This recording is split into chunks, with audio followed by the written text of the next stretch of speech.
Hello everyone, today we're going to be taking a look at my top allies in the game Shadows of Kilforth. And if you're a solo player and haven't checked out the Kilforth series, I highly recommend you get your hands on any of them. Gloom, I believe, is a little bit harder to get your hands on right now, but Shadows of Kilforth you should be able to get, and the new one, Call of Kilforth, at the time of this, which is early 2024. If you're unfamiliar with the game Shadows of Kilforth, there is a 5x5 grid, and I only have a couple of the locations set out here so you can get an idea. But you're going to be randomizing 25 different cards, which is going to be laid out in a 5x5 grid, and you'll be moving your character around the map, exploring different locations, encountering different types of strangers, quests, places, enemies, and gaining various rewards when you defeat them in the form of titles, items, spells, and allies. And today we're taking a look at my top allies in the game. I'll do the other ones separately, but for this video we're just going over the allies, and the artwork in this game is outstanding. I have to mention that. There's these different types of locations you go to: Badlands, mountain areas, plains, forest, and then there is the Monoshoba Shrine. All right, moving on. Our allies. As you're exploring the world of Kilforth, you'll come across different allies. Sometimes they'll be in the form of rewards. Let me show you an example of what I'm talking about. So here's an enemy you may come across. You may come across this wolf. When you defeat the wolf, you have the option of taking a loot token or a gold token. And then you have the choice of either keeping this wolf for its keywords, which you'll need different keywords throughout the times in this game to complete your saga and level up. Or you could trade it in and get an item card in this particular case. Some of the enemies or the different things you'll come across, such as if you defeat this place, you can choose to pull a title card. This one will allow you to get a spell if you defeat this quest. This here stranger that you come across, if you're able to influence her when you confront her, you can go ahead and gain an ally card. And that's how you're going to get most of your allies. There are other ways to do that. So moving on. First, I have top 6. Now, there's 6 cards. I'm doing top 5 because 2 of the actions, 2 of the allies have the same action. They have different stats. But first, let's do the honorable mentions. And we're going to give honorable mentions out to 3 different allies, one of which is the engineer. And this will trigger only when he first comes into play, but you'll be able to draw an item and put it into play as an asset. And as I was saying earlier, when you defeat something, you'll be able to get that card, but it goes into your hand as a rumor, and in the bottom area, it tells you what location on the map you have to go to. You go to that location, and you can spend an action point to go ahead and then put it into play. So that could be time-consuming to go about running around the map and putting these different assets into play. So the engineer will allow you to draw an item. You'll take the top card of the deck and immediately put it into play as an asset. You don't have to go across the map and discover it, which will cost you an action point, plus all the action points for movement, and put it into play. Now, he's only a special mention because you don't have any choice of what the item is, and it may be beneficial or may not be beneficial to you at that point in time in the game. Also, I should mention that he's going to add an extra study ability. You need to have a certain amount of study points to be able to cast certain spells, and he will give you an extra study point to allow you to cast those more powerful spells. Another mention is going to be the Archer. It's going to give you +1 sneak power. She has an innate hero ability, which automatically triggers you don't have to exhaust the card. And this will do it as long as she's in play. When a battle starts, your foe's going to lose 1 hit point. And if the foe has no hit points left, you're going to skip the skirmish step altogether. And the skirmish step is where you and the enemy roll dice at the same time.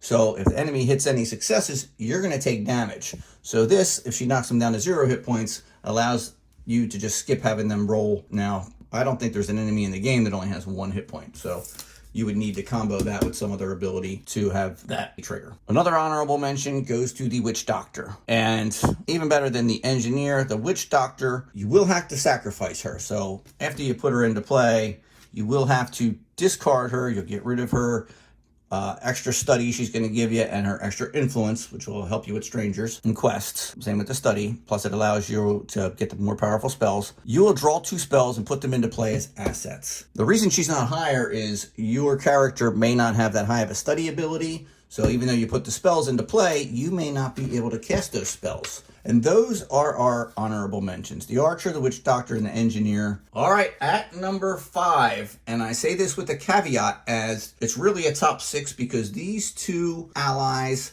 have the same ability. And this is a Deed Veil ability, which you're probably unfamiliar with if you don't know the game, is the same as exhausting the character for that round. And during the night phase, they will go ahead and reset. They both give you +1 sneak. The Adventurer is going to give you a +1 attack die in battle, and your Road Warden is going to give you +1 influence. When you do exhaust them, you will lose for that round the extra abilities they have. But I found that the Adventurer and the Road Warden, you move every game. You're going to move a lot during the course of your game, traveling around the Land of Shadows.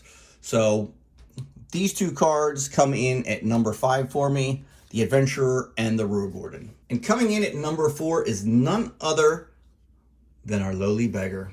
Don't laugh.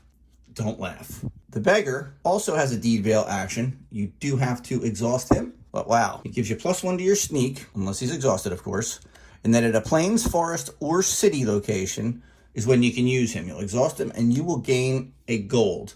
There are 25 locations on the map in this game, and 13 of them, there's 6 plains, 6 forests, and the Monoshoba Shrine is a city. So you are able to take that at 13 of the 25 locations. Gold is used for many things. When you stop at the shrine, you can take a market action, and you take a look at the top 3 cards of any of the rewards decks. That's the items, spells, titles, and allies deck. You must purchase one of them, but you'll pay the cost and you immediately put them into play as an asset. They don't go into your hand as a rumor where you have to go to the location and then spend a discover action to make them an asset. That is my number 4, the beggar. Moving on to the number 3 spot for me is the Trickster. It's another Deed Veil action. You have to exhaust them.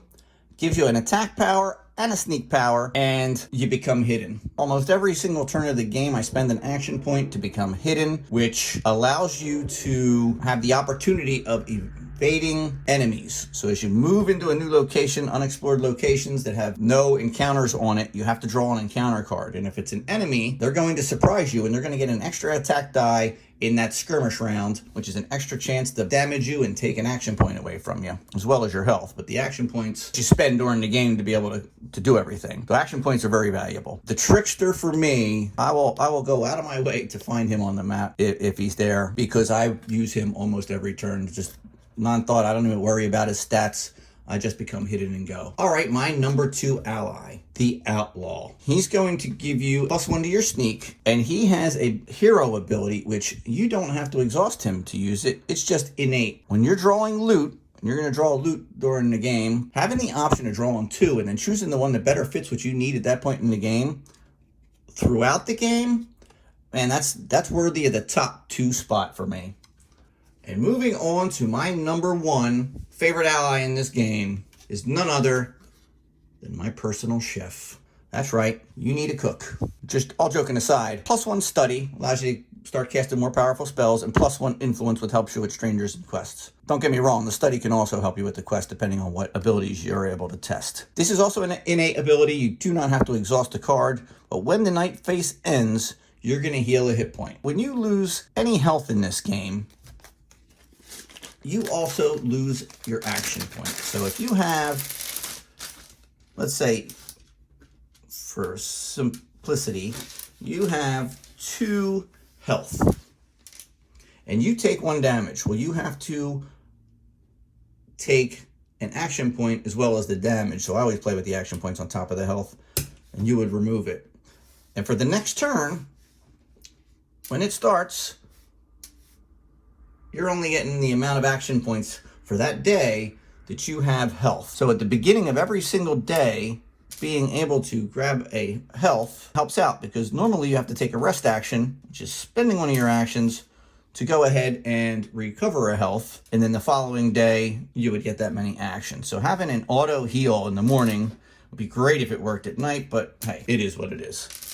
So number 1 is my chef. There's only certain areas in the game where you can take the rest action. So traveling around the map with your chef, to me, she is my top ally. She comes out, go get her, head to the Frost Bridge, put her into play, and thank me in the comments down below later.